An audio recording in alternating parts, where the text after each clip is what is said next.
Bihar special बहुत सारी चीजें देखने वाले हैं। बिहार का इतिहास, बिहार का भूगोल, बिहार की फसलें, बिहार की राज्य व्यवस्था, इसके अंदर में हम लोग जो है friends important previous year questions को भी देखेंगे। तो जितने भी लोग यहाँ पर में जुड़ चुके हैं उन सभी लोगों का स्वागत है। और सबसे ज्यादा खुशी की बात यह है कि जैसे ही हमने यहाँ पर में सेशन स्टार्ट किया है, सेशन स्टार्ट करते ही 2700 से भी ज्यादा बच्चों ने सेशन को ऑलरेडी लाइक कर दिया है। तो आप सभी लोगों का बहुत बहुत शुक्रिया friends. 2700 plus likes session start होने से पहले ही आप लोगों ने कर दिए थे। तो उन सभी बच्चों को समर्पित जिन्होंने इतना प्यार दिया है ये पूरा का पूरा सेशन। जिन्होंने भी सेशन को लाइक कर दिया हाथ ऊपर कर देंगे जल्दी जल्दी से, क्योंकि आप लोगों के प्यार की वजह से जो है वो एनर्जी मिल रही है। जहां भी शेयर कर सकते हो फ्रेंड शेयर कर देंगे जल्दी जल्दी से आप लोग इस सेशन को, ठीक है। जल्दी से हर एक जगह पे टेलीग्राम, फेसबुक, व्हाट्सएप, इंस्टाग्राम सभी जगह पे शेयर कर दीजिए, ताकि इसी तरीके से हम लोग धमाकेदार जो है सेशन पूरा का पूरा सेशन कर सके। जितनी ज्यादा आपकी एनर्जी रहेंगी उससे डबल एनर्जी मैं यहाँ पर मैं जो है डालने वाला हूँ आप सभी लोगों के लिए। चलिए 3000 से भी ज्यादा लाइक्स आप लोगों ने कर दिए हैं, बहुत बहुत शुक्रिया आप सभी लोगों का। चलिए पहले क्वेश्चन की तरफ में आगे बढ़ते हैं हम लोग फ्रेंड्स। यहाँ पर मैं आई होप आप सभी लोगों ने शेयर कर दिया होगा, जितने भी शेयर कर दिया है वो लिख भी देंगे कि शेयर कर दिया है सर। देखिए फ्रेंड्स अगर मैं पहले क्वेश्चन की बात करूं आप लोगों से, तो ये बीपीएससी टीआरई 3.0 के अंदर में आप लोगों का री एग्जाम के अंदर में आया। अब यहां पर मैं देखो क्या बोला है, निम्न में से कुल कितने लोग 26 जनवरी 1950 से, ठीक है, 2024 के प्रारंभ तक बिहार के मुख्यमंत्री रहे। अब देखिए यहां पर में ये बात हो रही है कि कितने इंडिविजुअल्स, ये नहीं बोल रही कि कितने कितने बार बने, ऐसा बनेंगे तो बहुत सारे बार हो जाता है। कितने लोग एज अ पर्सन, ठीक है, हो सकता है एक व्यक्ति एक से ज्यादा बार भी बना होगा तो उसको एक ही गिनना है आपने। तो कितने इंडिविजुअल जो है या कितने लोग जो है वो चीफ मिनिस्टर बने हैं। तो आप लोगों ने याद रखना है फ्रेंड्स, नीतीश कुमार जी ये 23वें नंबर के व्यक्ति है, ठीक है, 23वें नंबर के व्यक्ति। तो 23 पीपल जो है मुख्यमंत्री रहे, ये याद रखना है आप लोगों ने। तो आंसर इसका होगा ऑप्शन नंबर ए। अब ये क्वेश्चन मान लो रिपीट होकर आ भी जाता है, अनलेस एंड अनटिल के कोई दूसरा व्यक्ति मुख्यमंत्री बन जाए बिहार का, तब तक आंसर यही रहेगा, ठीक है। तो ये याद रखना है आप लोगों ने, जब तक कि कोई दूसरा व्यक्ति ना बन जाए तब तक इंडिविजुअल तौर पर तो 23वें नंबर के यही है, ठीक है, व्यक्ति के रूप में। ओके, तो आंसर आप लोगों को ऑप्शन नंबर ए हो जाएगा, ए इज द करेक्ट आंसर, ठीक है। सभी लोग लिख देंगे यहाँ पर मैं 23rd जल्दी जल्दी से कमेंट के अंदर में लिख दीजिए ताकि आप लोगों को याद हो जाए। ये क्वेश्चन रिपीट होने के बहुत अधिक चांसेस बनते हैं, ठीक है। नाउ फ्रेंड्स अब देखिए ये बहुत ही ज्यादा इंपॉर्टेंट क्वेश्चन है, ठीक है। बिहार की सबसे ऊंची चोटी कौन सी है, तो सोमेश्वर किला, ठीक है, सबसे ऊंची चोटी है बिहार की, ठीक है। ये सोमेश्वर श्रेणी के अंदर में आता है। तो सोमेश्वर किला जो सोमेश्वर श्रेणी की सबसे ऊंची चोटी है उसकी ऊंचाई क्या है ये आपको बताना है। तो सोमेश्वर श्रेणी की ऊंचाई क्या है, 875 metre, 850, 825, more than one of the above, none of the above. BPSC TRE 2.0 के अंदर में पूछा गया क्वेश्चन है ये आप लोगों का, जल्दी बताइए ये, ठीक है।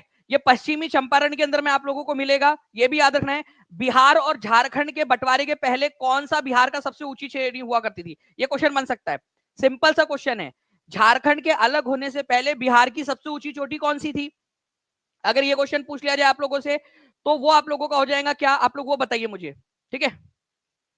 ठीक है, पारसनाथ की पहाड़ी, वेरी गुड, बहुत बढ़िया, ठीक है। 1350 मीटर ऊंचा है पारसनाथ की पहाड़ी आपकी। और वो पहले हुआ करती थी, लेकिन अब जब से बिहार और झारखंड अलग हुआ है तब से सोमेश्वर हिल है, ठीक है। ये याद रखेंगे आप सभी लोग। और कितने मीटर ऊंची है ये, अगर ये आ जाए तो 875 मीटर ऊंची है ये, ठीक है, 875, ए इज द करेक्ट आंसर। सभी लोग लिखेंगे सोमेश्वर पीक, ठीक है, 875। हम लोग 3 मिनट के अंदर में फ्रेंड्स 2000 के करीब बच्चे यहाँ पर में जुड़ चुके हैं। जितने भी बच्चों ने सेशन को लाइक कर दिया है वो लोग जल्दी जल्दी से हाथ भी ऊपर कर देंगे, ठीक है। मैं देख पा रहा हूँ 3200 बच्चों ने यहाँ पर मैं सेशन को लाइक कर दिया अब तक केवल 3 मिनट के अंदर अंदर में, ठीक है। तो बहुत बहुत शुक्रिया आप सभी लोगों का। और ऐसे ही फ्रेंड्स आप सभी के सभी लोग जहां भी शेयर कर सकते हो जल्दी से शेयर करते रहेंगे। नाउ फ्रेंड्स देखिए एक इंपॉर्टेंट क्वेश्चन बीपीएससी टीआरई 2 का 7/12/2023 को पूछा गया प्रश्न आपका, ठीक है। बिहार का गांधी किसको कहा जाता है, इंपॉर्टेंट है, याद रखना आप लोगों ने। मैं देखना चाहूंगा कि कमेंट में कितने लोग यहाँ पर मैं आंसर कर पाते हैं, ठीक है, कमेंट के अंदर में भी और पोल के अंदर में भी जल्दी जल्दी से बताइए बिहार का गांधी किसको कहा जाता है। आंसर करेंगे आप सभी के सभी लोग जल्दी से।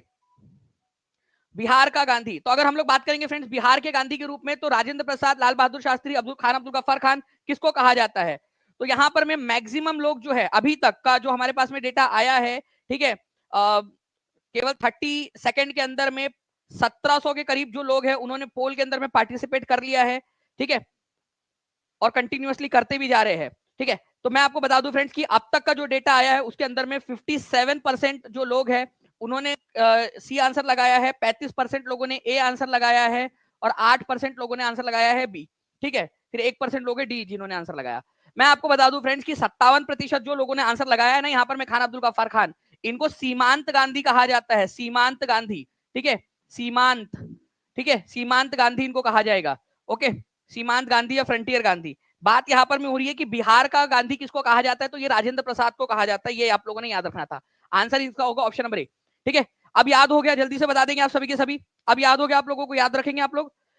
अगर आपसे फ्रंटियर गांधी या सीमांत गांधी बोला जाता, ठीक है, सीमांत गांधी बोला जाता कि सीमांत गांधी कौन है, ठीक है, तो आंसर होता खान अब्दुल गफ्फार खान। ठीक है, लेकिन बिहार का गांधी के नाम से कौन फेमस है, तो राजेंद्र प्रसाद फेमस है। ये याद रखना है आप लोगों ने। और यही क्वेश्चन आपका टीआरई के अंदर में आया और आप देख सकते हो मैक्सिमम लोगों ने गलत किया होगा उस समय में।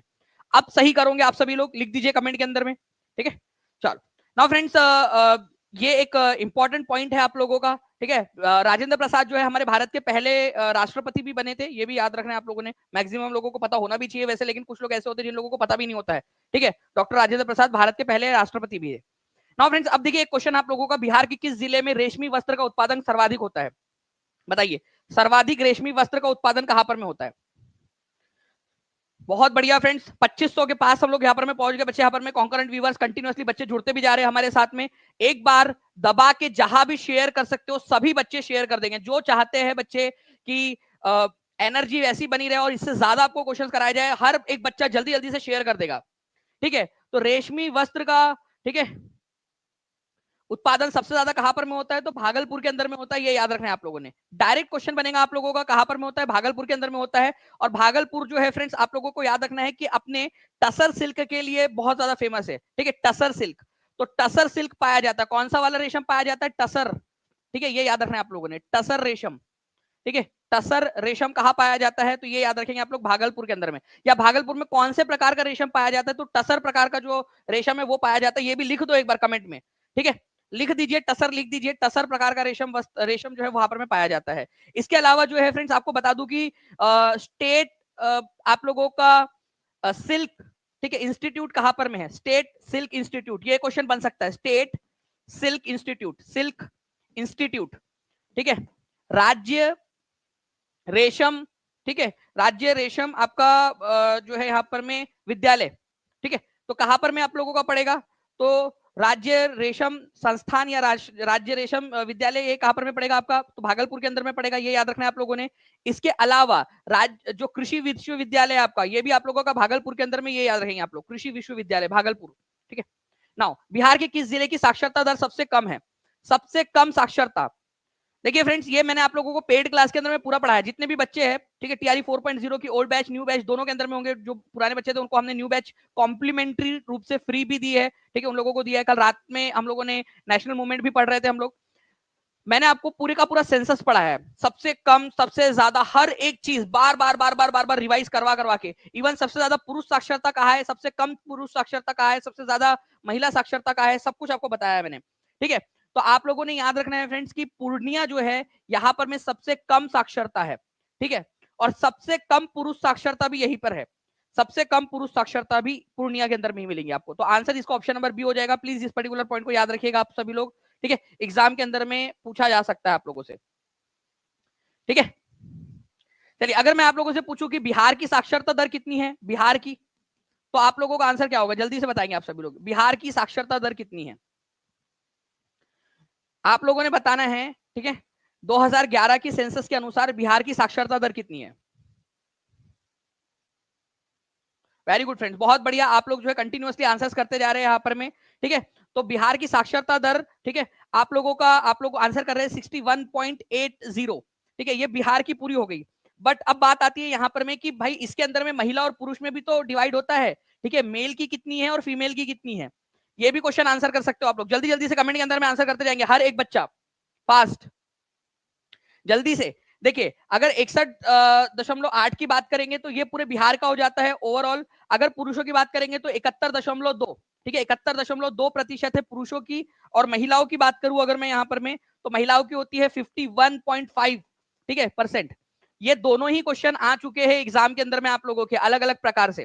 ठीक है, अलग अलग प्रकार से 61.80% याद रखना है आप लोगों ने, पूरे बिहार की है। ठीक है, मेल की है, पुरुष जितने भी पुरुष है उनमें से 71.2% पढ़े लिखे हैं। और महिलाओं के अंदर में 51.5% है। ये क्वेश्चन बनते हैं एग्जाम के अंदर में, प्लीज याद रखिएगा आप सभी के सभी। ठीक है, कितने लोगों ने देखा है इस प्रकार के क्वेश्चन एग्जाम में, जिन्होंने भी प्रीवियस ईयर क्वेश्चन देखे होंगे। ठीक है, तो उनको याद होगा कि ये पूरा का पूरा आप लोगों को जो है एग्जाम के अंदर में पूछा जाता है। चलिए 3000 प्लस बच्चे यहाँ पर में हो चुके हैं फ्रेंड्स। जिन भी बच्चों ने सेशन को लाइक कर दिया है उन लोगों का बहुत बहुत शुक्रिया। वही बच्चे हैं जो इस सेशन को एनर्जी दे रहे हैं। नाउ किस वर्ष बिहार को बंगाल से अलग किया गया था, ये क्वेश्चन का आंसर आप लोगों ने करना है। जल्दी बताएंगे किस वर्ष बिहार को बंगाल से अलग किया गया था।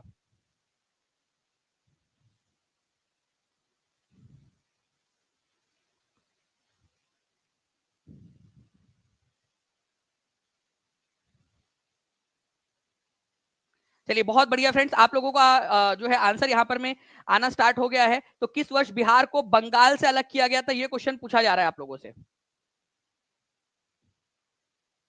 ठीक है, तो देखो बिहार और बंगाल, ठीक है, वो एक ही, बिहार जो है बंगाल प्रांत का ही हिस्सा था। यहाँ पर में बिहार जो है उसको बंगाल से, बिहार एंड उड़ीसा प्रांत के नाम से अलग जो किया गया था इधर साइड में, ठीक है, वो किया गया था आप लोगों का, ठीक है, 1912 के अंदर में, 1912 में। तो 1912 यहाँ पर में दिया ही नहीं है ऑप्शन के अंदर में, तो आंसर क्या हो जाएगा आप लोगों का, उपरयुक्त में से कोई नहीं, E is the correct answer. ये बीपीएससी टीआरई के अंदर में कैंसिल पेपर के अंदर में आया हुआ क्वेश्चन है आप लोगों का। ओके, कई सारे बच्चे जिन्होंने ए आंसर लगाया है यहाँ पर में, ठीक है, करीब 1400 बच्चों ने, लेकिन मैं आपको बता दूं आंसर इसका ऑप्शन नंबर ई है, नन ऑफ दी अबव, क्योंकि बंगाल से बिहार को अलग किया गया था आपका 1 अप्रैल। ऑफिशियली इसकी जो वैसे घोषणा हुई थी 1911 के अंदर में हुई थी दिल्ली दरबार में दिसंबर में, लेकिन इसको इफेक्ट में लाया गया था 1 अप्रैल 1912 को। इसका गैजेट में प्रकाशन हुआ था 22 मार्च 1912 को। इसी वजह से 22 मार्च को आप बिहार दिवस के रूप में मनाते हो। उस दिन वो लागू नहीं हुआ था, केवल उसका नोटिफिकेशन जो है, गैजेट नोटिफिकेशन प्रकाशित हुआ था 22 मार्च 1912 को। ठीक है, इसी वजह से 22 मार्च को बिहार दिवस के रूप में मनाया जाता है। अदरवाइज उसका लागू हुआ था, उसका लागू कब हुआ था, 1 अप्रैल 1912 को। ठीक है, कि बिहार एंड उड़ीसा प्रांत बंगाल से अलग हो जाएंगे, ये वाली बात। ठीक है, चलिए बाद में बिहार एंड उड़ीसा फिर से टूटे। ठीक है, 1936 के अंदर में 1 अप्रैल 1936 को बिहार अलग हो गया और उड़ीसा प्रांत अलग हो गया।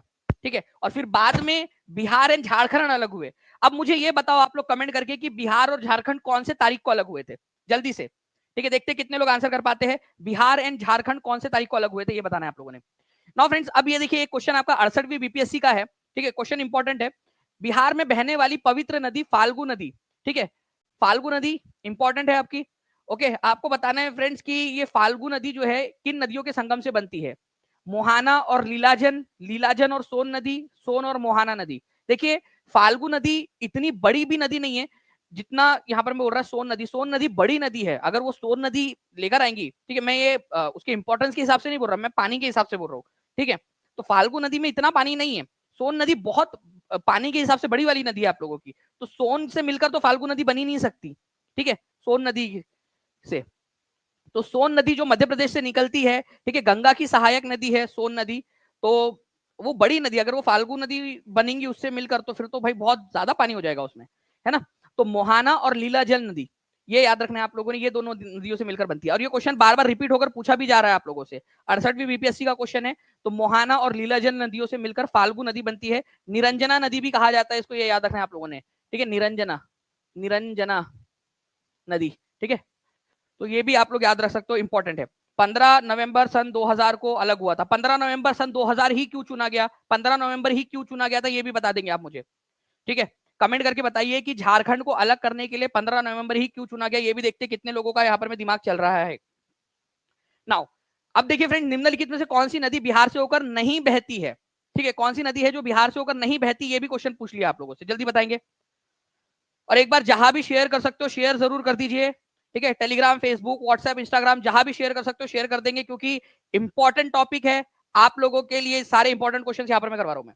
और जो भी बच्चे टीचिंग परीक्षा के प्रीमियम कंटेंट के साथ में जुड़ना चाहते हैं, नीचे मैं आपको बता दूं 7611101101, 9697888844 ये नंबर चल रहा है, इस पर कॉल या व्हाट्सएप कर सकते हो आप लोग। ठीक है, या टीचिंग परीक्षा के एप्लीकेशन पर जाकर जो कंटेंट है, ठीक है, आप उससे पढ़ सकते हो। इतनी कम अमाउंट के अंदर में आपको पूरा कोर्स मिल जा रहा है। ठीक है, जिससे कि आप अपनी पहली सैलरी से इस तरीके के आप जो है वो 40 से ज्यादा कोर्स ले पाओगे। इतना कम अमाउंट के अंदर में आपकी सफलता सुनिश्चित हो रही है। और टीचिंग परीक्षा ने ध्येय रखा हुआ है कि आपका सिलेक्शन के साथ में रैंक भी लेकर आना है, तो सिलेक्शन के साथ रैंक भी। ठीक है, ये नारा है हमारा। तो निम्नलिखित में से कौन सी नदी बिहार से होकर नहीं बहती है, तो तापी नदी नहीं बहती है। देखिए फ्रेंड्स, अगर मैं बात करूं यहाँ पर में, अगर ये हमारा भारत है, ठीक है, तो तापी नदी जो है ये यहाँ पर में बिहार मध्य प्रदेश के अंदर में बैतूल के पास से ओरिजिन होती है, और इधर अरेबियन सी में जाकर मिल जाती है, ठीक है, सूरत के पास में अरेबियन सी में जाकर मिल जाती है। ये तापी नदी की बात कर रहा हूं मैं, ठीक है। बाकी जो नदियां हैं आप लोगों की, जैसे सोन नदी है, ये भी मध्य प्रदेश से निकलती है लेकिन बिहार में आती है। कोसी नदी आपको पता है कि नेपाल से निकलती है, बिहार के अंदर में आती है। गंडक नदी ये भी जो है नेपाल से निकल के उत्तर प्रदेश होते हुए बिहार के अंदर में आती है। तो ये नदियां जो है ये बिहार के अंदर में बहती है, ठीक है, सोन, कोशी, ठीक है, गंडक। तापी नदी या ताप्ती नदी जो है बिहार के अंदर में नहीं बहती। तो आंसर आपका ऑप्शन नंबर 4 हो जाएगा, ठीक है, ऑप्शन नंबर 4, ये याद रखना था आप लोगों ने। 72% लोगों ने बिल्कुल सही आंसर दिया था। नेक्स्ट क्वेश्चन की तरफ में हम लोग आगे बढ़ते हैं फ्रेंड्स हमारे, ठीक है। अब ये क्वेश्चन बहुत ही इंटरेस्टिंग और इंपॉर्टेंट क्वेश्चन है, इंपॉर्टेंट मार्क करो इस क्वेश्चन को। किस आंदोलन के दौरान बिहार विद्यापीठ की स्थापना की गई थी? During which movement Bihar Vidyapeeth was established? BPSC TRE 2023 का, ठीक है, प्राइम वीआईटी का क्वेश्चन है आपका, और ये कभी भी हो सकता है 6 to 8 में, 9, 10 में, 11, 12 में, कहीं पे भी आ जाए अब ये क्वेश्चन। जल्दी बताइए। 3935 लाइक्स हो चुके हैं हम लोग, केवल यहाँ पर में जो है अभी 65 लाइक्स दूर है हम लोग 4000 लाइक्स से। तो सभी बच्चे जितने भी लोग देख रहे हैं सेशन को लाइक भी करते रहेंगे, और जहां भी शेयर कर सकते हैं शेयर जरूर कर देना आप लोगों ने। तो बिहार विद्यापीठ की स्थापना, देखिए फ्रेंड्स, अगर मैं आप लोगों को बताऊं, हमारा भारत के अंदर में नॉन कोऑपरेशन मूवमेंट, असहयोग आंदोलन, कि हम अंग्रेजों के साथ में सहयोग नहीं करेंगे, यह आंदोलन गांधी जी ने 1920 में स्टार्ट किया था। यह आंदोलन 1920 से लेकर 1922 तक चला, ठीक है।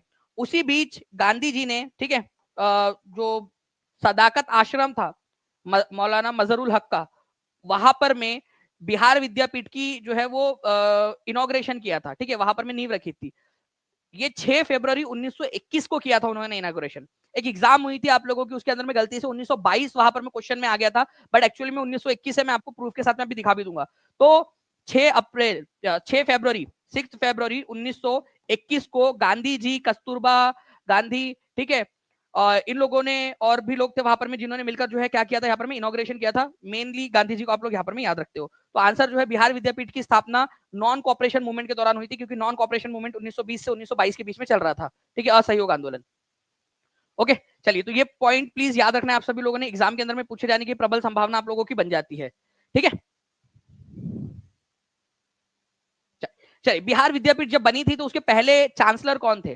तो मौलाना मजहरुल हक उसके पहले चांसलर थे। ये भी याद रखना है आप लोगों ने, ये भी क्वेश्चन आ सकता है आप लोगों से एग्जाम के अंदर में, कि बिहार विद्यापीठ जब बनी, ठीक है, 1922 के अंदर में उसको यूनिवर्सिटी का दर्जा मिला था।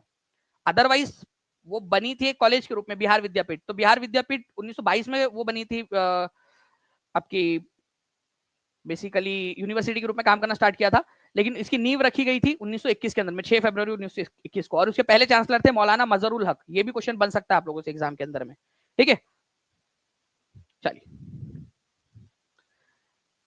ये देखिए बिहार विद्यापीठ, ठीक है, सदाकत आश्रम के अंदर में है, ये सदाकत आश्रम के अंदर, ठीक है, गंगा नदी के पास में।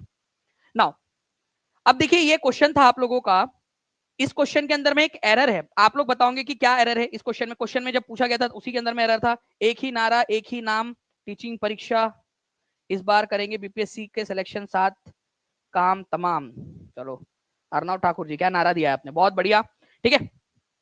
4000 से ज्यादा लाइक्स आप लोगों ने कर दिए फ्रेंड, 4100 से भी ज्यादा likes. Thank you very much, आप सभी लोगों का बहुत बहुत शुक्रिया, ठीक है। देखिए, अगर मैं बात करूं बिहार नेशनल कॉलेज, ठीक है, और उसके भवन बिहार विद्यापीठ का उद्घाटन जो है 1922 में नहीं हुआ था, आपको याद रखना है फ्रेंड्स आप लोगों ने, ठीक है। 1921 के अंदर में जो है इसको किया गया था महात्मा गांधी के द्वारा। तो आंसर इसका हो जाएगा ऑप्शन नंबर, ठीक है, सी, ठीक है, option number C is the correct answer. आप यहाँ पर मैं देख भी सकते हो बिहार विद्यापीठ के बारे में आप लोगों का अमृत महोत्सव.nic.in के ऊपर में ये दिया हुआ है, सरकारी वेबसाइट है, ठीक है, भारत सरकार की।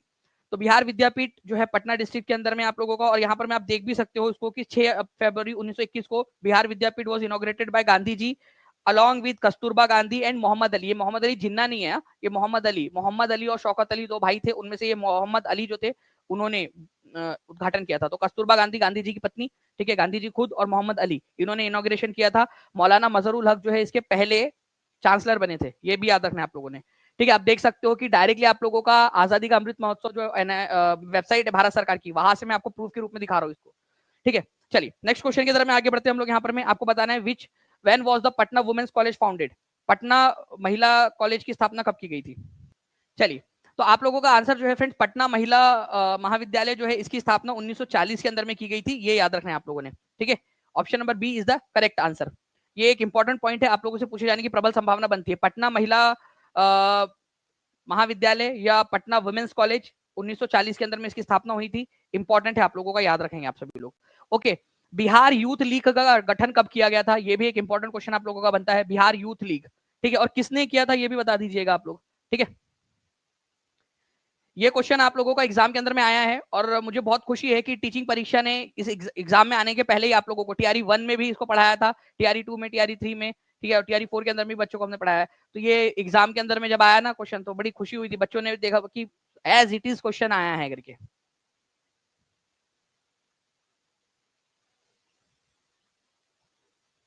तो प्रोफेसर ज्ञान साहा जो थे उन्होंने इसकी स्थापना की थी बिहार यूथ लीग की 1928 के अंदर में, मोतिहारी के अंदर में।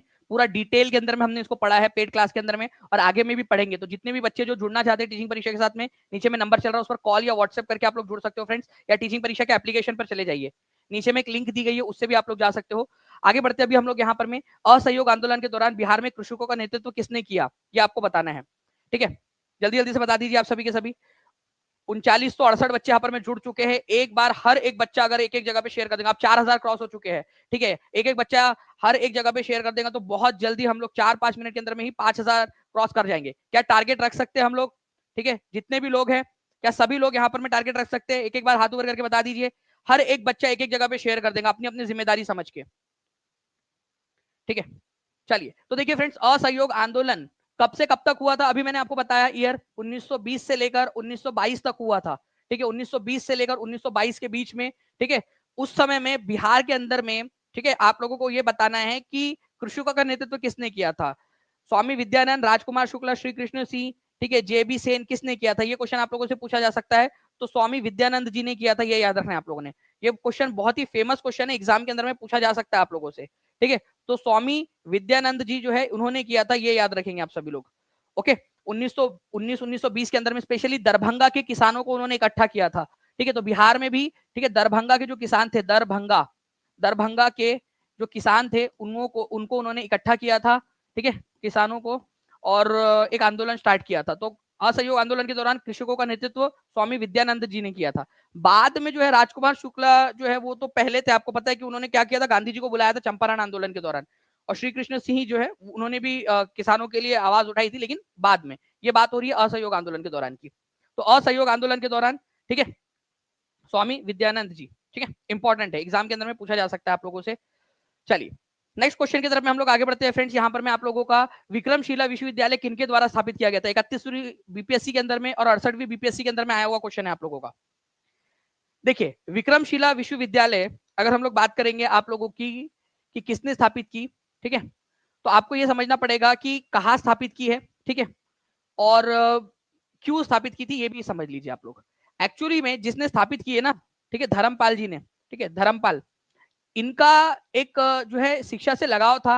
नालंदा यूनिवर्सिटी को रिपेयरिंग करने का काम भी इन्होंने किया था, रिपेयर करवाया था। तो उनकी इच्छा थी कि नालंदा जैसी एक यूनिवर्सिटी मैं भी बनाऊं।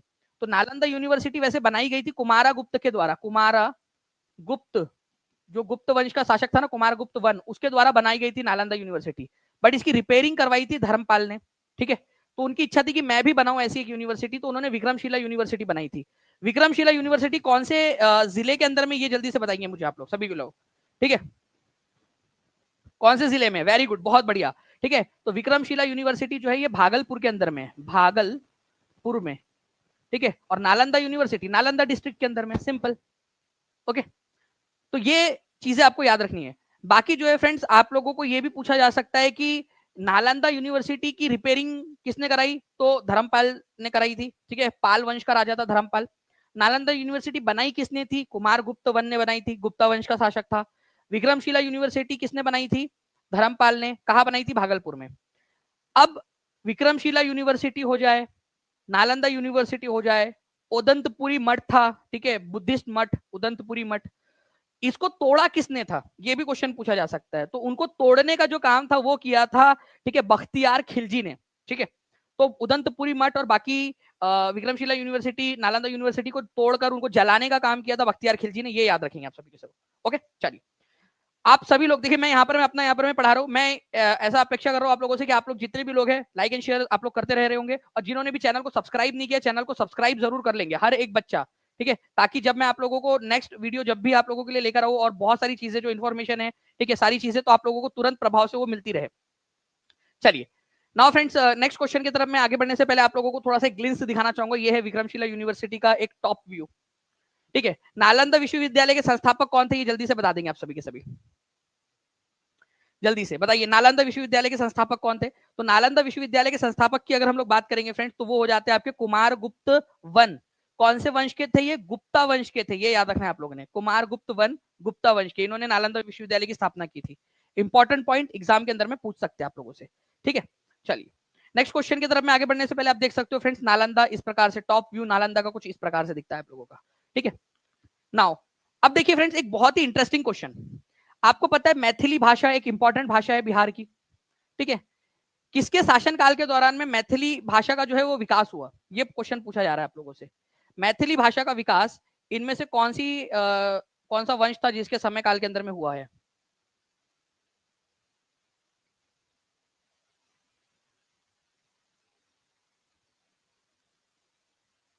जी, तो देखिए फ्रेंड्स, मैथिली जो भाषा है, ठीक है, ये आप लोगों को याद रखना है कि जो है वो 12वीं शताब्दी से लेकर 16वीं शताब्दी तक धीरे धीरे जो है उसका वो विकसित हुई मैथिली भाषा, ठीक है। स्पेशली उस समय के अंदर में बिहार के अंदर में जो है कर्नाट राजवंश का शासन था, कर्नाट राजवंश का, ठीक है, कर्नाट राजवंश, ये याद रखेंगे आप लोग। इसी वंश को, कर्नाट राजवंश को सिमराव वंश भी बोला जाता है, ठीक है, ये भी एक एक्स्ट्रा याद रख लीजिए आप लोग, सिमराव वंश भी इसको बोला जाता है, सिमराव वंश, ठीक है। तो 69वीं बीपीएससी के अंदर में आया था, हो सकता है आप लोगों से टीआरई के अंदर में रिपीट करके कभी ये क्वेश्चन पूछ ले कि मैथिली भाषा का विकास जो है वो कब हुआ था। अच्छा, एक क्वेश्चन और बन सकता है आप लोगों से, अब मैथिली भाषा की बात निकली ही है, तो क्या आप लोग मुझे ये बता सकते हो कि मैथिली भाषा को भारत के 8वीं अनुसूची में कब शामिल किया गया था, जल्दी बताइए। किस वर्ष शामिल किया गया था 8वीं अनुसूची के अंदर में। और 8वीं अनुसूची होती क्या है आप लोगों की, 8वीं अनुसूची जो है फ्रेंड्स ये होती है आप लोगों की जिसके अंदर में आधिकारिक भाषा है, अभी एट प्रेजेंट 22 आधिकारिक भाषा है हमारे भारत की, तो मैथिली भाषा को कौन से साल में इसको शामिल किया गया था, ठीक है।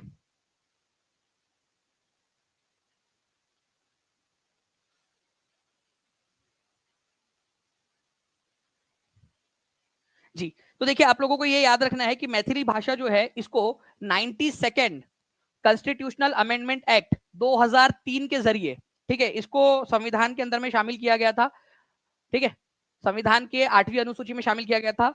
2003 में ये 92 नंबर का 92 नंबर का संविधान संशोधन हुआ था, बट ये लागू कब हुआ था, 2004 के अंदर में, ठीक है, लागू हुआ था 2004 में, ठीक है, लागू 2004 में हुआ था।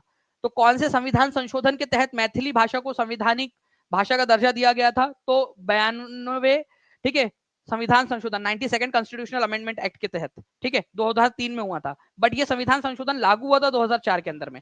ये भी एक पॉइंट है आप लोगों का, याद रखिएगा आप सभी के सभी लोग, ठीक है। चलिए, तो मैथिली भाषा का विकास कर्नाट राजवंश, ठीक है, इनके समय में हुआ है, ये याद रखेंगे आप सभी के सभी, ठीक है, जिसको सिमराव वंश भी बोला जाता है। कर्नाट राजवंश जो है फ्रेंड्स 1097 से लेकर 1325 तक, ठीक है, मैं लिख भी देता हूं यहाँ पर मैं, 1097 से लेकर 1325 तक बिहार के अंदर में इसने शासन किया है, कर्नाट राजवंश या सिमराव वंश जिसको बोला जाता है।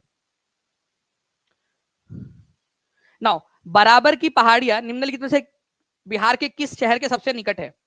देखिए बराबर की पहाड़ियां, ठीक है, बराबर केव्स जिनको बोलते हैं, बराबर हिल्स, बराबर केव्स भी है यहाँ पर में, बराबर केव्स, बराबर हिल्स के अंदर में ये जो पहाड़ियां है वहां पर में बराबर गुफाएं भी है। ये गुफाएं जो है अशोका जो थे, ठीक है, उन्होंने आजीविका पंथ के जो लोग थे उनको दान में दी थी, आजीविका पंथ के लोगों को, ठीक है, बराबर की गुफाएं वहां पर में मिलेंगी आपको। तो बिहार के जहानाबाद का जो मखदूमपुर है, ठीक है, जहानाबाद, जहानाबाद के अंदर में एक शहर है मखदूमपुर, उसके सबसे समीप है, तो आंसर इसका ऑप्शन नंबर ए हो जाएगा ये, ठीक है। तो answer is option number A, Makhdumpur के पास, सबसे पास में है, जहानाबाद के मखदूमपुर के पास में, ये याद रखेंगे आप सभी लोग, बराबर की गुफाएं इंपॉर्टेंट है, एग्जाम के अंदर में पूछा जा सकता है, जहानाबाद जिले के मखदूमपुर शहर के पास में है, ठीक है। और बराबर गुफाओं का जो है ये आजीवक संप्रदाय जो थे उन लोगों का जो है फ्रेंड्स यहाँ पर में बसेरा था, ये याद रखना है आप लोगों ने, ओके। आजीवक परंपरा, आजीवक परंपरा जो है बेसिकली एक ऐसी परंपरा थी, नास्तिक थे जिनका मानना था कि कुछ जो है वो मृत्यु से पहले भी कुछ, जन्म से पहले भी कुछ नहीं था, मृत्यु के बाद में भी कुछ नहीं होने वाला है, जो है वो ये जीवन है बस, और इसी जीवन के अंदर में मस्त पैकी मौज मस्ती से जियो। ये आजीवक परंपरा के लोगों का मानना था। ठीक है, मक्खाली गौशाला करके एक व्यक्ति थे जिन्होंने इस संप्रदाय की स्थापना की थी। ठीक है, चलिए, बराबर की गुफाओं का उपयोग किसके आश्रय के ग्रह के रूप में किया गया था? चलिए अब बता देंगे आप लोग, बीपीएससी के अंदर में पूछा गया क्वेश्चन। मैं आपको बताना चाहता हूं कि जो भी एक्स्ट्रा इन्फॉर्मेशन मैं आपको देता हूं, ठीक है, वो कहीं ना कहीं आप लोगों के एग्जाम से रिलेटेड है। ठीक है, तो टीचिंग परीक्षा मतलब ट्रस्ट, टीचिंग परीक्षा मतलब सिलेक्शन, टीचिंग परीक्षा मतलब सिलेक्शन के साथ में रैंक भी। ठीक है, तो आप ये समझ लीजिए कि जो एक्स्ट्रा इन्फॉर्मेशन मैं आपको दे रहा हूँ वो सारी आपके काम की है। जल्दी जल्दी से फ्रेंड सेशन को लाइक भी करते रहेंगे। 4736 लाइक्स यहाँ पर में हो चुके हैं। 5000 लाइक्स के और 5000 लाइव के हम लोग बहुत पास में पहुंच गए हैं। एक बार सभी लोग एक साथ दबा के शेयर कर देंगे सेशन को, तो हम लोग बहुत आसानी से पहुंच जाएंगे। ठीक है, ये आप लोगों के ऊपर मैं छोड़ रहा हूं, मैं अपना पढ़ाने के ऊपर फोकस कर रहा हूं। मैं उम्मीद कर रहा हूं कि आप सभी लोग अपने अपनी जिम्मेदारी निभा देंगे जल्दी से। ठीक है, तो देखिए आजीविका पंथ जो है फ्रेंड्स, ये याद रखना है आप लोगों ने, इनके द्वारा इस्तेमाल किया गया था बराबर की गुफाओं का आजीविका पंथ। आप लोगों को बता दूं आजीविका पंथ के संस्थापक कौन थे, ये भी क्वेश्चन आ सकता है कभी। ठीक है, संस्थापक, तो संस्थापक कौन थे आजीविका पंथ के? आजीविका पंथ एक ऐसा पंथ था, एक संप्रदाय था जो इस दुनिया को ही सब कुछ मानता था। ठीक है, मक्खाली गौशाला थे इसके, मक्खाली, ठीक है, गौशाला, मक्खाली गौशाला जो है फ्रेंड्स, ये याद रखना आप लोगों ने, इसके संस्थापक थे। ओके, आजीविका पंथ के। आजीविका पंथ को बराबर की गुफाएं किसने दान में दी थी? तो अशोका ने दान में दी थी। अशोका जो थे उन्होंने डोनेट किया था। ठीक है, डोनेट किया था बराबर की गुफाओं को आजीविका पंथ के लोगों को। ठीक है, ये याद रखेंगे आप सभी। ठीक है, चलिए, अच्छा एक चीज आप लोगों को पता है कि एक इंटरेस्टिंग सा फैक्ट बताता हूँ, बहुत इंटरेस्टिंग फैक्ट है। ठीक है, ध्यान से समझिएगा आप सभी के सभी।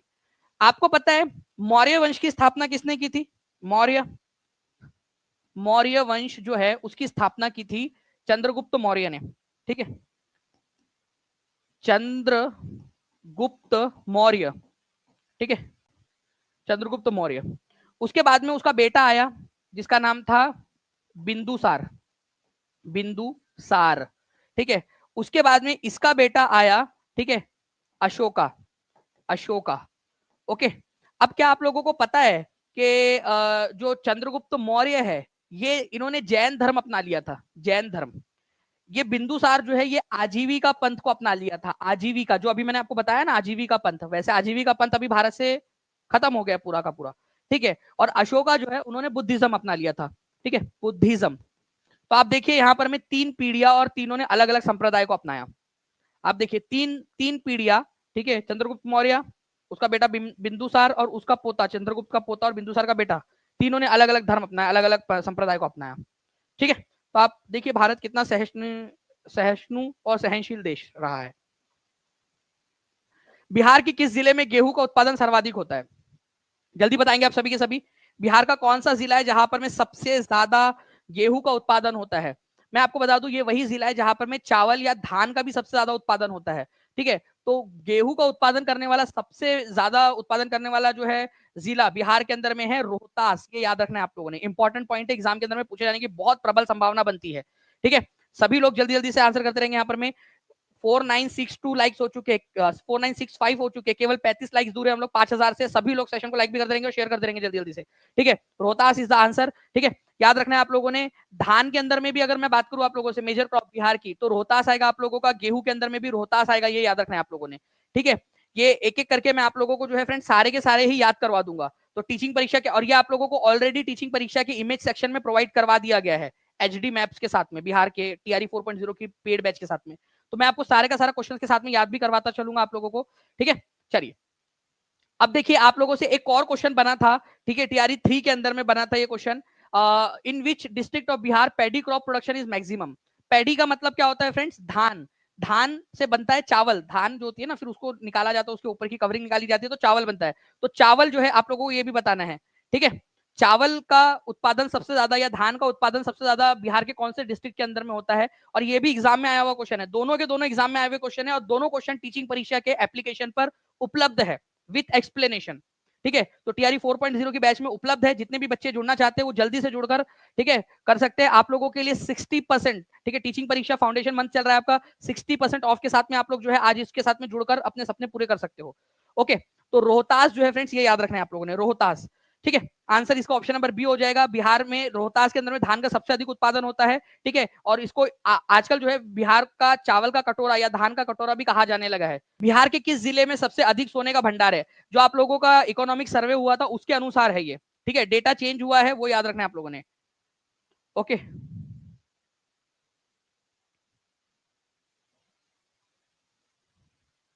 देखिए यहाँ पर मैं बताना है बिहार के किस जिले में सबसे अधिक सोने का भंडार मिला है।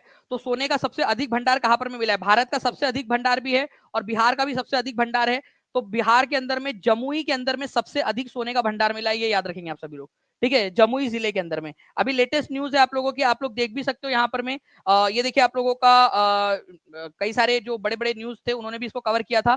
Countries largest gold reserve in Jamui district, ठीक है। आपका सबसे पूरे पूरे भारत का सबसे बड़ा गोल्ड जो रिजर्व है वो जमुई के अंदर में मिला है। तो बिहार इस तरीके से पूरे देश का सबसे बड़ा गोल्ड रिजर्व बन गया जमुई के साथ में, ठीक है। सबसे बड़ा गोल्ड रिजर्व, ये भी याद रखिएगा आप सभी के सभी लोग।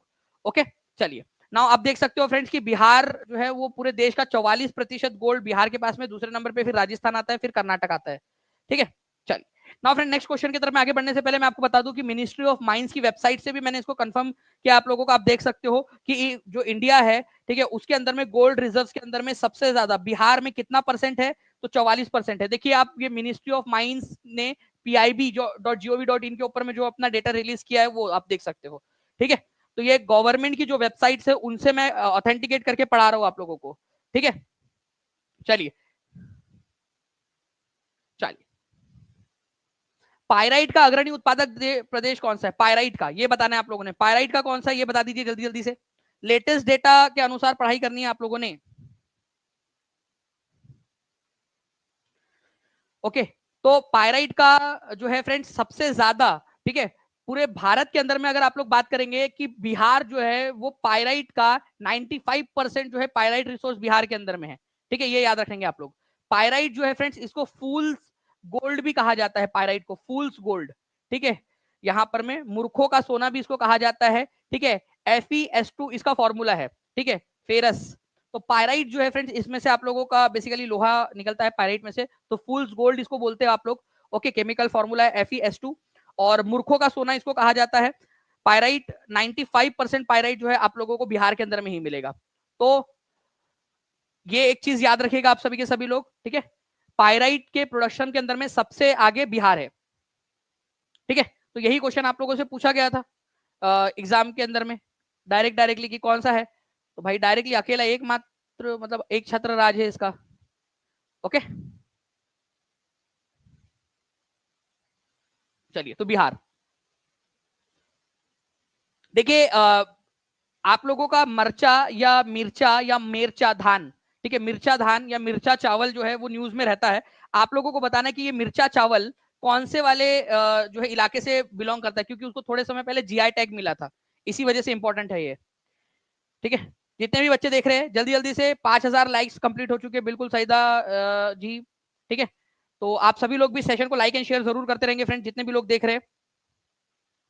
देखिए अगर हम लोग बात करेंगे फ्रेंड्स मिर्चा चावल या मरचा चावल की, तो ये आप लोगों को कहां पर में मिलेगा? पूर्वी चंपारण, पश्चिमी चंपारण, शेखपुरा, मधुबनी, कहां पर में? तो देखिए ये अभी थोड़े समय पहले जो है फ्रेंड्स पश्चिमी चंपारण का जो आप लोगों का मिर्चा धान है या मिर्चा चावल है उसको GI टैग मिला है, ठीक है, भौगोलिक संकेतक, ठीक है। एक अलग प्रकार का चावल है, चावल की एक अलग प्रकार की किस्म है, ठीक है, इसको मिला हुआ है। ये याद रखना है आप लोगों ने ना। एक इंपॉर्टेंट क्वेश्चन, बिहार का प्रसिद्ध पशु मेला कार्तिक पूर्णिमा में आयोजित होता है, कहां पर में? 65वीं BPSC का क्वेश्चन है आपका, कहां पर में आयोजित होता है ये बताइए। देखिए अगर हम लोग बात करेंगे इस पर्टिकुलर क्वेश्चन की, बिहार का प्रसिद्ध पशु मेला कार्तिक पूर्णिमा में आयोजित होता है। अब पहली बात तो ये है कि आपका ये होता कहां पर में है? सोनपुर के अंदर में आयोजित होता है ये आप लोगों को याद हो गया, ठीक है। कहां पर कौन से समय में आयोजित होता है? तो कार्तिक पूर्णिमा के अंदर अवसर पर आयोजित होता है। बिहार का ही नहीं, इंडिया का नहीं, बल्कि एशिया का सबसे बड़ा जो है फ्रेंड्स, ये याद रखना आप लोगों ने, पशु मेला है, ठीक है। तो एशिया का सबसे बड़ा कैटल फेयर या फिर सबसे बड़ा पशु मेला सोनपुर में आयोजित होता है, ठीक है, कार्तिक पूर्णिमा के दिन, ठीक है, कार्तिक पूर्णिमा के दिन आयोजित होता है। ये भी याद रखेंगे आप सभी लोग, गंगा और गंडक के संगम के ऊपर में। और नवंबर दिसंबर का समय आता है जनरली ये आप लोगों का, ये भी याद रखना है आप लोगों ने, ठीक है। हरिहर क्षेत्र मेला के नाम से भी इसको जाना जाता है। ओके, तो सोनपुर मेला को हरिहर क्षेत्र मेला भी बोलते हैं, हरिहर क्षेत्र, ठीक है, क्षेत्र मेला भी इसको कहा जाता है, हरिहर क्षेत्र मेला। ओके, तो सोनपुर मेले को, सोनपुर पशु मेले को किस नाम से जाना जाता है? हरिहर क्षेत्र मेले के नाम से भी जाना जाता है, ये भी याद रखना है। हर कोई बच्चा लिख देगा जल्दी से, हरिहर क्षेत्र मेला याद रखना है आप लोगों ने, ये क्वेश्चन आ सकता है। कौन से समय में होता है? ठीक है, तो ये होता है कार्तिक पूर्णिमा के समय में, ये भी कमेंट में लिख दो आप सभी लोग, ठीक है, कार्तिक पूर्णिमा के समय में। नेक्स्ट, थावे महोत्सव का आयोजन स्थल कहां पर में? वेरी वेरी वेरी इंपॉर्टेंट, ये क्वेश्चन आया था आप लोगों का बीपीएससी टीआरई 2 के एग्जाम के अंदर में। जल्दी बताइए, थावे महोत्सव कहां पर में आयोजित किया जाता है? ठीक है, देखिए अगर हम लोग बात करेंगे फ्रेंड्स थावे महोत्सव की, तो थावे महोत्सव जो है आप लोगों का ये आयोजित किया जाता है भागलपुर, मुंगेर, पटना, मोर than one of the above या नन ऑफ द अबव, कहां पर में? जी, तो देखिए 2012 से जो है फ्रेंड्स इसको मनाया जा रहा है थावे फेस्टिवल को आप लोगों का, ठीक है। चैत्र नवरात्रि और रामनवमी के ओकेजन के ऊपर में इसको मनाया जाता है गोपालगंज जिले के अंदर में, तो नन ऑफ दी अबव इसका आंसर हो जाएगा, ठीक है। थावे महोत्सव मनाया जाता है गोपालगंज के अंदर में, गोपाल, ठीक है, गंज के अंदर में, गोपालगंज के अंदर में। ओके, तो गोपालगंज थावे महोत्सव यहाँ पर में मनाया जाता है, इंपॉर्टेंट पॉइंट है, याद रखना है आप लोगों ने। 5000 से ज्यादा बच्चे देख रहे हैं, जल्दी जल्दी से जो है फ्रेंड्स लाइक एंड शेयर करते रहेंगे। आप सभी लोगों का बहुत बहुत शुक्रिया, ठीक है, 5000 प्लस यहाँ पर मैं लाइव के लिए। और मैं आप लोगों से प्रॉमिस करता हूँ कि बहुत जल्द मैं आप लोगों के लिए एक बहुत बड़ी वाली जो क्लास है वो भी आप लोगों के लिए ऑर्गेनाइज करूंगा, जिससे कि आप लोगों ने जो इतने बढ़िया तरीके से आप लोग पढ़ रहे हो उसको और ज्यादा जो है प्रतिशत दिया जा सके, ठीक है। चलिए, तो गोपालगंज, अब मैं आप लोगों को थोड़ा सा इस खुशी में, ठीक है, आप लोग रिस्पॉन्स कर रहे हो, ठीक है, आप लोग अच्छे से पढ़ रहे हो, तो इस खुशी में मैं आप लोगों को 2-3 चीजें और बताना चाहता हूँ। देखिए फ्रेंड्स, गोपालगंज के बारे में 2-4 चीजें याद रखिए आप लोग। गोपालगंज, ठीक है, गोपालगंज जो है ना, इसके बारे में आपने ये याद रखना है कि गोपालगंज में जो लिंग अनुपात है, ठीक है, लिंग अनुपात, हर 1000 लड़कों के मुकाबले में कितनी लड़कियां है, ये क्वेश्चन पूछा जा सकता है आप लोगों से। और एक क्वेश्चन आया भी था कि एकमात्र जिला जहां पर में लड़कियों के मुकाबले में, लड़कों के मुकाबले में लड़कियां ज्यादा है, ये क्वेश्चन मैंने पेड क्लास में कराया है सेंसस वाले, इसमें जितने भी बच्चों ने वो लेक्चर देखा है सेंसस वाला हाथ ऊपर कर देंगे, ठीक है, पेड क्लास में। और जो बच्चे जुड़ना चाहते हैं अभी भी जुड़ सकते हैं, नीचे में नंबर चल रहा है 7611101101 96974444, या फिर डायरेक्टली टीचिंग परीक्षा के एप्लीकेशन पर जाइए, वहां पर में भी आप कर सकते हो, ठीक है। आपका 60% ऑफ चल रहा है, आप जो है अपनी पढ़ाई शुरू कर सकते हो, ठीक है, अभी से, ठीक है। और जब तक आपकी एग्जाम नहीं हो जाती तब तक आपके पास में कोर्स रहेगा, तो आपका ज्यादा आप आगे बढ़ पाओगे, ठीक है। तो आपका 1021, ये याद रखना है आप सभी लोगों ने फ्रेंड्स, 1021, ओके, लड़कियां है। तो एकमात्र जिला जहां पर में लड़कों के मुकाबले में लड़कियां ज्यादा है, गोपालगंज, ये आंसर हो जाएगा आप लोगों को, ठीक है। तो थावे दुर्गा टेम्पल है वहां पर में, वहीं पर ये थावे महोत्सव मनाया जा रहा है 2012 से। नाउ, बिहार पर राष्ट्रपति शासन कितनी बार लगाया गया है, ये भी बता देंगे आप सभी के सभी। अब राष्ट्रपति शासन की बात निकली है भाई, तो राष्ट्रपति शासन का आर्टिकल भी बता देना मुझे, ठीक है। देखो, राष्ट्रपति शासन जो है फ्रेंड्स, अगर मैं बात करूं, ठीक है, इसका जो आर्टिकल है आपका, ठीक है, ये क्वेश्चन बनता है राष्ट्रपति शासन के आर्टिकल क्या है। बिहार में सबसे पहली बार राष्ट्रपति शासन कब लगा था, ये भी क्वेश्चन बन सकता है आपका, ठीक है। राष्ट्रपति शासन फर्स्ट टाइम कब लगा था? फर्स्ट टाइम तो ये लगा था 1968 के अंदर में, 1968 में, ये भी याद रख लेना, 1968 के अंदर में लगा था, ये क्वेश्चन बन सकता है आप लोगों का। उसके बाद में लास्ट बार कब लगा था, अभी फिलहाल में, हाल फिलहाल में लास्ट टाइम कब लगा था? तो 2005 में लगा था, उसके बाद से अभी तक नहीं लगा है, ठीक है, 2005 में लगा था लास्ट टाइम, ठीक है। और टोटल कितने बार लग चुका है राष्ट्रपति शासन? तो 8 बार लग चुका है, ये याद रखना था आप लोगों ने, ठीक है। तो इस तरीके से आप लोगों से क्वेश्चन बन सकता है, ठीक है, अलग अलग इसके अंदर में। बिहार के अंदर में जो है फ्रेंड्स आप लोगों का जो राष्ट्रपति शासन लगा था सबसे पहली बार, ठीक है, आपका 1968 के अंदर में, उस समय में जो है भोला पासवान शास्त्री, ठीक है, ये याद रखना है आप लोगों ने, चीफ मिनिस्टर थे भोला पासवान शास्त्री,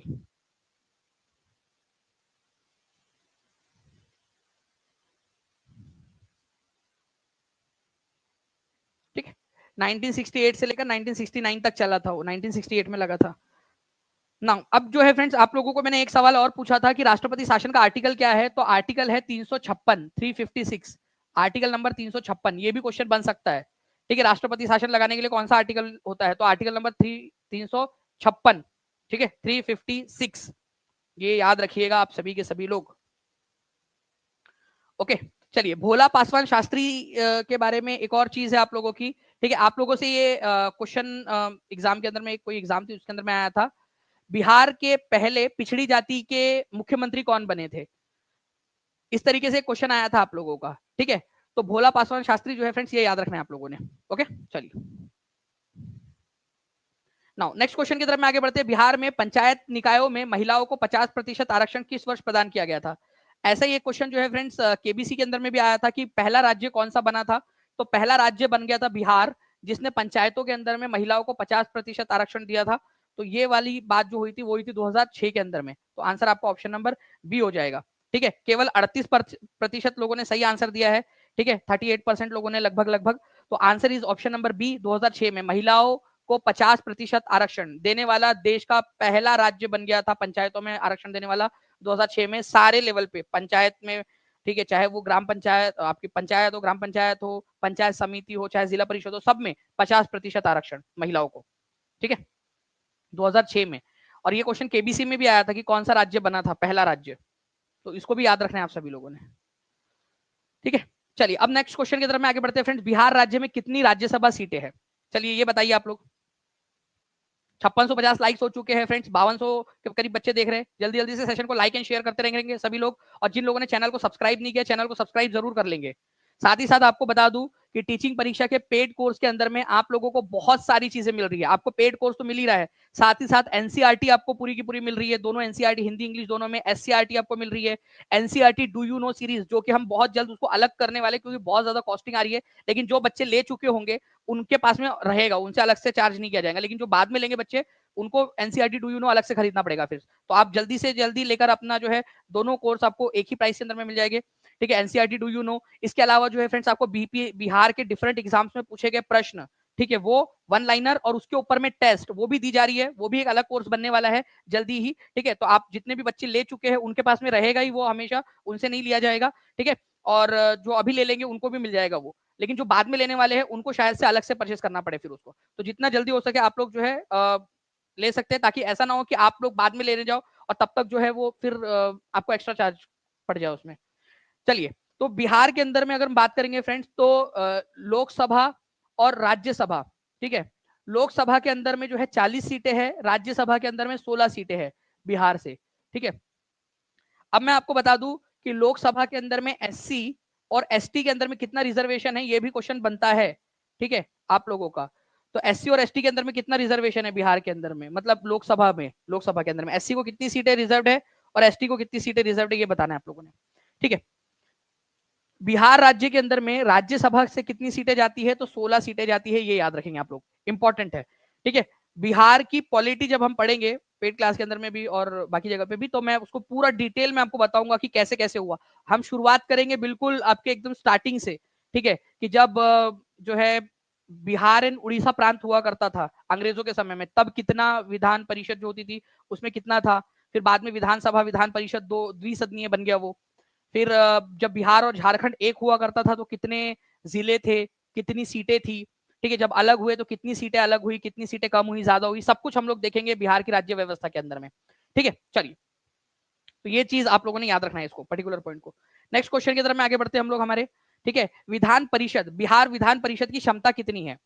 बिहार विधान परिषद की, देखिए फ्रेंड्स, एक तो है बिहार विधानसभा, बिहार विधानसभा, विधानसभा, ठीक है, जहां पर में चुनकर जाते हैं लोग, ओके। तो बिहार विधानसभा के अंदर में 243 मेंबर्स है। वही बिहार विधान परिषद की बात की जाए तो कितने लोग होंगे, ये आपको बताना है।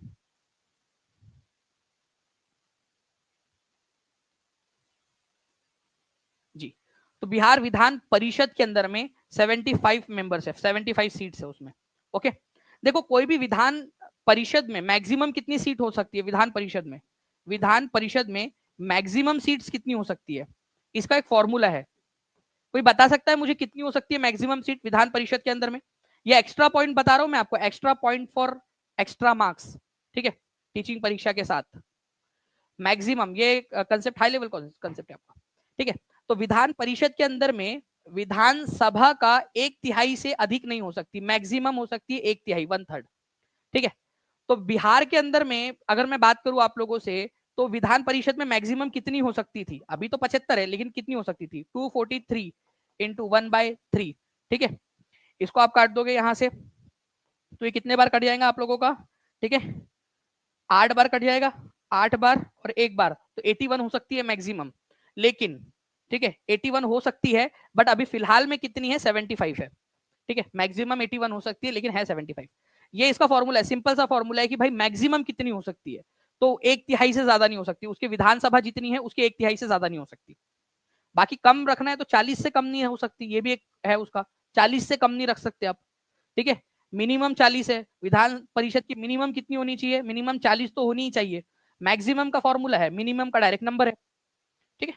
अगर आप अच्छे से पढ़ोगे तो मैं आपको बहुत सारी चीजें बताता रहूंगा और क्वेश्चंस भी करवा दूंगा आप लोगों को इसके ऊपर में बेस्ड, ठीक है। बस एक चीज चाहिए आप लोगों से, हर एक बच्चा जहां भी शेयर कर सकता है शेयर कर देगा एक एक बार वापस से, हर एक जगह पे, टेलीग्राम, फेसबुक, व्हाट्सएप, इंस्टाग्राम, जल्दी जल्दी से, और जो भी मैं पढ़ा रहा हूँ उसको कमेंट में लिखते भी जाइए आप लोग, क्योंकि जब आप लिखोगे ना तो उससे आपको वो चीजें याद होती जाती है, ठीक है। चलिए अब हम लोग आगे बढ़ते हैं फ्रेंड्स हमारे नेक्स्ट क्वेश्चन की तरफ में, लेकिन उससे पहले मैं चाहूंगा कि कुछ क्वेश्चंस मैं आप लोगों से पूछूं, हर एक बच्चा कमेंट के अंदर में आंसर करेगा, ठीक है, तब हम लोग आगे बढ़ते हैं इसके अंदर में। आप लोग मुझे बताइएगा कि राइस जो है सबसे ज्यादा कहां पर में होता है, ठीक है, राइस, धान, ठीक है, गेहूं, वीट जो है सबसे ज्यादा बिहार में कहां पर में होता है, ये आंसर आप लोग मुझे कर दोगे, ठीक है, ये दोनों आप मुझे बताइए। इसके अलावा जो है फ्रेंड्स आप लोगों को बताना है कि गन्ना सबसे ज्यादा बिहार के अंदर में कहां पर में होता है, गन्ना, ठीक है, और इसके अलावा शुगर प्रोडक्शन भी कहां पर में होता है बिहार के अंदर में सबसे ज्यादा, ये भी बता देंगे आप लोग। इसके अलावा रेशम का उत्पादन सबसे ज्यादा बिहार में कहां पर में होता है, ये बता देंगे आप सभी के सभी, रेशम का उत्पादन कहां पर में होता है, जल्दी से कमेंट कर देंगे, हर एक बच्चा कमेंट करता जाएगा, ठीक है। तो हम लोग फिर आगे बढ़ते हैं। तो राइस का बिहार के क्षेत्र, बिहार के परिप्रेक्ष्य में मैं बात कर रहा हूँ, तो प्लीज उसको याद रखिए आप लोग, बिहार के परिप्रेक्ष्य के अंदर में रोहतास, ठीक है, राइस और वीट दोनों में रोहतास है, ठीक है, और गन्ने की बात करेंगे तो आपका पश्चिमी चंपारण, ठीक है, चंपारण, ठीक है, ये याद रखना है आप लोगों ने। रेशम के अंदर में भागलपुर, भागलपुर, ओके। चलिए तो ये याद रखना है। अच्छा, गोल्ड रिजर्व सबसे ज्यादा कहां पर में, ये बताएंगे आप लोग, गोल्ड रिजर्व, ठीक है, बिहार के अंदर में गोल्ड रिजर्व्स मिले हैं बड़ी संख्या के अंदर में, कहां पर में मिले ये भी कमेंट करके बताया आप सभी, सभी के सभी जल्दी जल्दी से कमेंट के अंदर में, गोल्ड रिजर्व्स कहां पर में मिले हैं बिहार में, ओके। चलो, when was the Patna high court establish, Patna high court की स्थापना कब की गई थी ये बताएंगे आप लोग, ठीक है। तो पटना हाई कोर्ट की स्थापना जो है फ्रेंड्स ये की गई थी आपकी 1916 के अंदर में, इंपॉर्टेंट पॉइंट है, डायरेक्ट क्वेश्चन बनेगा, पटना हाई कोर्ट की स्थापना 1916 के अंदर में की गई थी, ठीक है। इसके जो है पहले चीफ जस्टिस कौन थे ये भी आप लोगों को बताना है। इवन अगर मान लो करंट से क्वेश्चन पूछ लिया जाए, बिहार के अंदर में पटना हाईकोर्ट के चीफ जस्टिस करंट में कौन है, ये भी आप बता दीजिए, ठीक है।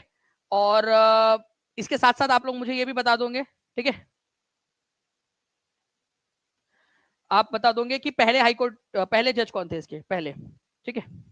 देखिए फ्रेंड्स अगर मैं बात करूं आप लोगों से कि पटना उच्च न्यायालय जिसकी स्थापना की गई थी 1916 के अंदर में, इसके पहले जो मुख्य न्यायाधीश थे वो थे सर एडवर्ड, ठीक है, चैम्स चैमियर, ठीक है, एडवर्ड चैम्स चैमियर, ये इतना लंबा नाम है उसका, तो बस ये एडवर्ड चैम्स चैमियर याद रख लो, मेनार्ड डेज छोड़ दो, ठीक है, याद रखने के लिए। तो एडवर्ड चैम्स चैमियर, ओके। अगर हम लोग बात करेंगे फ्रेंड्स आप लोगों से अभी फिलहाल के अंदर में जो है पटना हाईकोर्ट के चीफ जस्टिस अभी प्रेजेंट में कौन है, क्योंकि ये भी क्वेश्चन आप लोगों से पूछा जा सकता है, ठीक है।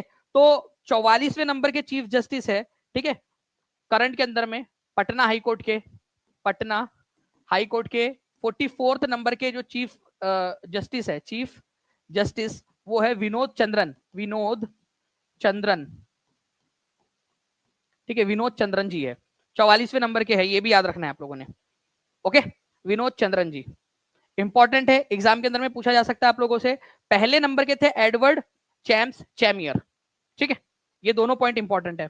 चलिए 6000 लाइक से केवल और केवल जो है हम लोग अभी यहाँ पर में 39 लाइक्स दूर है, ठीक है, तो जल्दी जल्दी से सभी लोग सेशन को लाइक एंड शेयर भी करते रहेंगे फ्रेंड्स, जितने भी लोग देख रहे हैं। नेक्स्ट क्वेश्चन की तरफ में हम लोग आगे बढ़ते हैं। आपको बताना है कि which person of Bihar was first given Bharat Ratna award, Bharat Ratna पाने वाले बिहार के सबसे पहले व्यक्ति कौन थे इनमें से, ये बताइए आप लोग, सबसे पहले भारत रत्न किसको दिया गया था इनमें से। देखिए अगर मैं आप लोगों से बात करूं इन सारे लोगों में से, ठीक है, तो आपका जो है राजेंद्र प्रसाद जी जो है, ठीक है, इनको दिया गया था फ्रेंड्स 1962 के अंदर में, 1962 के अंदर में। और जयप्रकाश नारायण जी जो है उनको दिया गया था 1999 के अंदर में, ठीक है, जयप्रकाश नारायण जी जो है उनको 1999 में, 1999 के अंदर में दिया गया, ओके, कर्पूरी ठाकुर जी को 2024 के अंदर में दिया गया। ठीक है, तो ये आप लोगों ने याद रखना था। जयप्रकाश नारायण को 1999 में, ठीक है, राजेंद्र प्रसाद जी को 1962 में, और ये पहले बिहार के व्यक्ति थे जिनको भारत रत्न मिला था, डॉक्टर राजेंद्र प्रसाद। ठीक है, तो इंपॉर्टेंट पॉइंट है, याद रखेंगे आप सभी के सभी लोग। ठीक है, एग्जाम में पूछा जा सकता है। नाउ नेक्स्ट क्वेश्चन जो है फ्रेंड्स आप लोगों का, ठीक है, राजेंद्र प्रसाद जी को 1962 में मिला था। नाउ आधुनिक बिहार का निर्माता किसे माना जाता है, और ये क्वेश्चन बहुत ज्यादा इंपॉर्टेंट है, वेरी वेरी वेरी इंपॉर्टेंट। इस क्वेश्चन को कोई भी स्किप करके नहीं जाएगा। ठीक है, बताइए जल्दी से इस क्वेश्चन का आंसर क्या है। आधुनिक बिहार का निर्माता किसको माना जाता है? चलिए बहुत बढ़िया फ्रेंड्स, आप लोगों के आंसर्स कंटिन्यूअसली आते जा रहे हैं यहाँ पर में। ठीक है, तो आधुनिक बिहार का निर्माता किसे माना जाता है? तो सच्चिदानंद सिन्हा को माना जाता है, ये याद रखेंगे आप लोग। ठीक है, सच्चिदानंद सिन्हा जो है फ्रेंड्स, आप लोगों को बता दूं कि ये हमारी संविधान सभा के टेम्पररी अध्यक्ष भी बने थे। ठीक है, ये भी एक इंपॉर्टेंट पॉइंट आप लोगों का है। ठीक है, और इन्होंने जो है बिहार को, ठीक है, बंगाल से बिहार अलग करने के लिए इन्होंने बहुत अहम भूमिका निभाई थी। ठीक है, तो बिहार को अलग करने के लिए तो आधुनिक बिहार का निर्माता सच्चिदानंद सिन्हा जी को माना जाता है। इंपॉर्टेंट पॉइंट एग्जाम के अंदर में पूछा जा सकता है, तो प्लीज इसको याद रखेंगे आप सभी। राष्ट्रीय जनता दल राजद की स्थापना किसने की थी, ये आप लोगों को बताना है। ठीक है, बहुत बढ़िया। देखिए आप लोगों के आंसर्स जो है फ्रेंड्स कंटिन्यूअसली आते जा रहे हैं। ठीक है, ऐसे ही आप लोगों ने आंसर्स करते रहने हैं। तो राष्ट्रीय जनता दल जो है, आप लोगों से अगर पूछ लिया जाए कि इसकी स्थापना कब हुई थी, तो आरजेडी, मैं आप लोगों को एक टारगेट दे रहा हूं, आप लोग मुझे बताएंगे कि जेडीयू की स्थापना कब हुई थी। ठीक है, जेडीयू की स्थापना कब हुई थी? तो राष्ट्रीय जनता दल जो है फ्रेंड्स, आप लोगों को याद रखना है कि 1997 के अंदर में ये एग्जिस्टेंस के अंदर में आया था। तो आंसर इसका ऑप्शन नंबर सी हो जाएगा। ठीक है, आप लोग जल्दी से मुझे बताएंगे कमेंट करके, हर एक बच्चा। ठीक है, क्योंकि अलग अलग पॉलिटिकल पार्टीज, और मैं बिहार के अंदर में आपको बता दूं कि मैं एक नॉलेज कैप्सूल्स लेने वाला हूं आप लोगों का। ठीक है, एक नॉलेज कैप्सूल और एक सपनों वाली क्लास, पेड क्लास के अंदर में बहुत जल्द, जिसके अंदर में मैं आप लोगों को बिहार की पॉलिटिकल पार्टीज और उनके स्थापना के वर्ष और जो जो भी क्वेश्चन बन सकते हैं वो सारे आप लोगों को करवाने वाला हूं। तो आप लोग तैयार रहिएगा उसके लिए भी। ठीक है, मैंने आप लोगों से पूछा है बिहार के अंदर में जनता दल यूनाइटेड की स्थापना कौन से साल के अंदर में हुई थी? जल्दी जल्दी से बताते जाएंगे आप सभी के सभी लोग।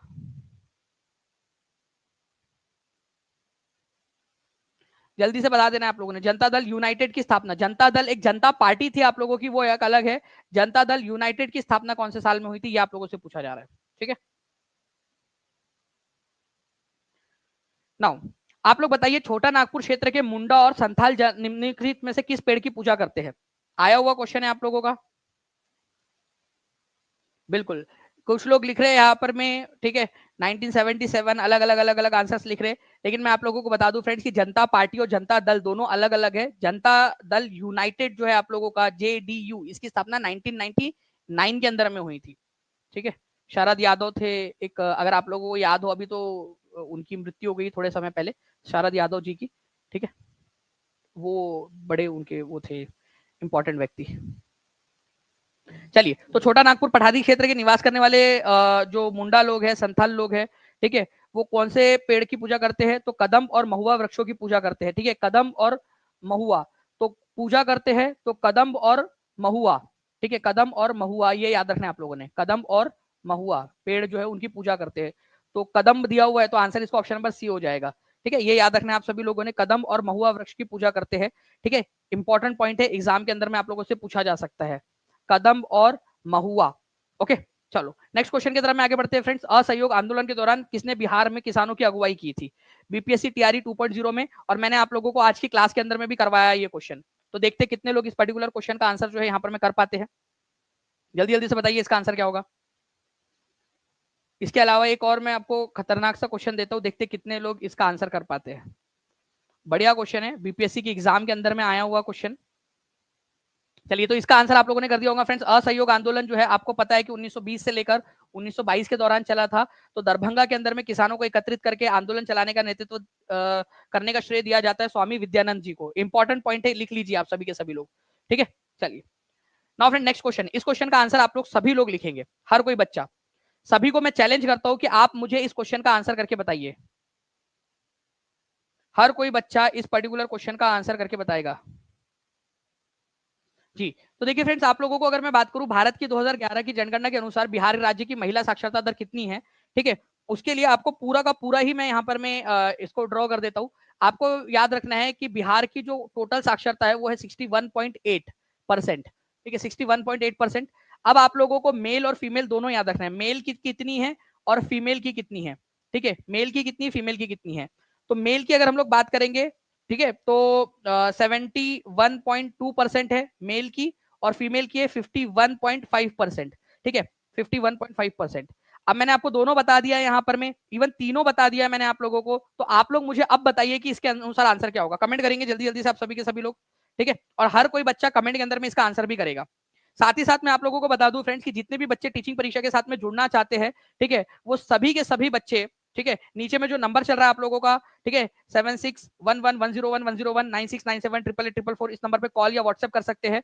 और साथ ही साथ मैं आप लोगों के लिए एक बहुत ही बेहतरीन जो है एक बड़ा सेशन और लेकर आने वाला हूं, तो चैनल को सब्सक्राइब करके सभी लोग बेल आइकन जरूर दबा देंगे, ठीक है, और जहां भी शेयर कर सकते हो शेयर कर दीजिए, ताकि आप लोगों को जो है सारी की सारी चीजें मिल सके। साथ ही साथ मैं आपको बता दूं, ये पीडीएफ, ये जो जितनी भी यूट्यूब क्लास होती है, उन सभी यूट्यूब क्लास की पीडीएफ आपको टीआरई 4.0 की पेड बैच में मिल जाती है। तो जितने भी पेड क्लास के स्टूडेंट्स हैं, उन सबको इसकी पीडीएफ भी मिल जाएंगी और इसकी टेस्ट भी मिल जाएंगी पेड क्लास के अंदर में। तो आप सभी वहां से जो है टेस्ट और पीडीएफ भी आप लोग देख सकते हो टीआरई 4.0 की बैच में। जो बच्चे ज्वाइन होना चाहते हैं, नीचे में नंबर चल रहा है, उस पर कॉल या व्हाट्सएप कर दीजिए, या टीचिंग परीक्षा के एप्लीकेशन के ऊपर में जाकर भी आप कर सकते हो।